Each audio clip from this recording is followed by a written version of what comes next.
Alright, hey everybody, this is Ryan from Yoga Reclaims.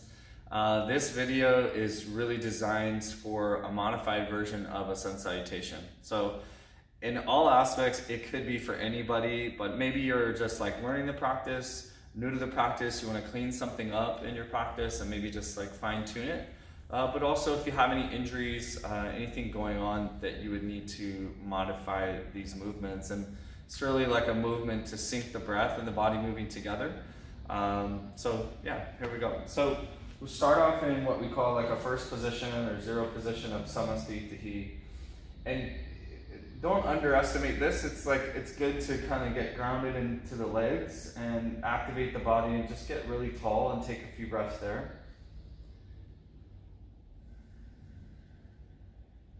Okay, so once you've connected to the breath, and then we want to think about as the breath is moving, the body just kind of rides that breath along the way.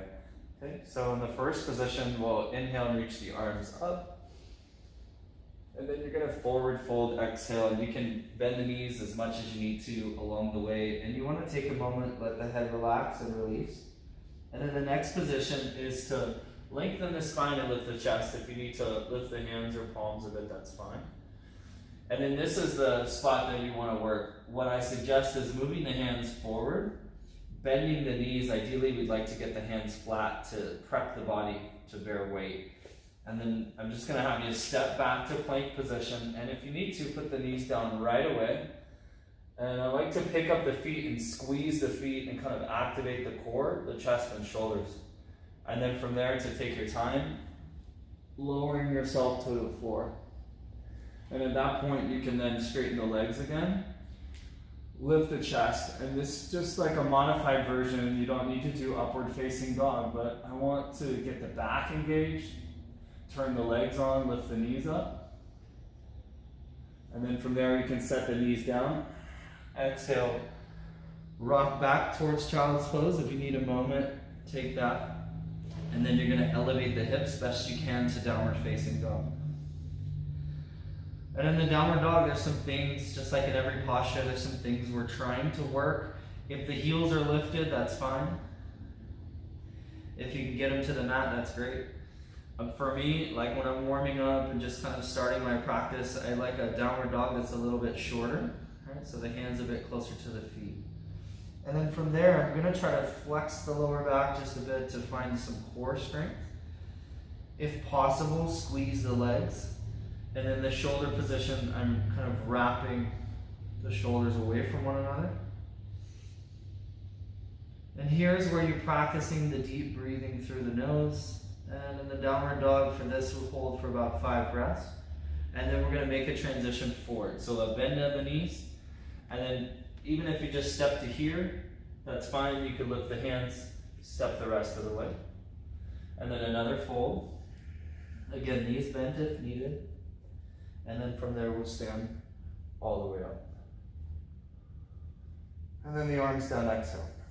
Obviously, I'm breathing through my mouth because I'm talking to you guys, but ideally, we're trying to breathe through the nose. And again, these are salutations to get the body warm and to get some rhythm going and some heat going.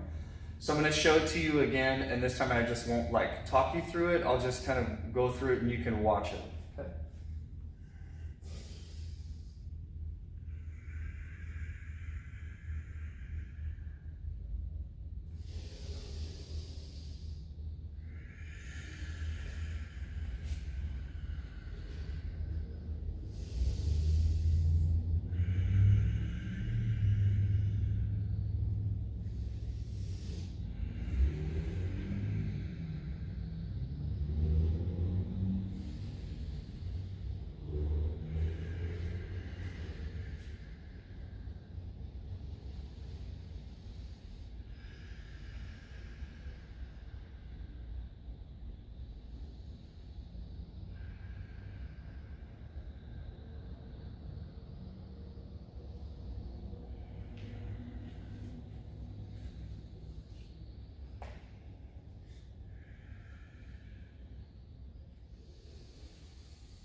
So there you go, that's the modified version of Sun Salutation A.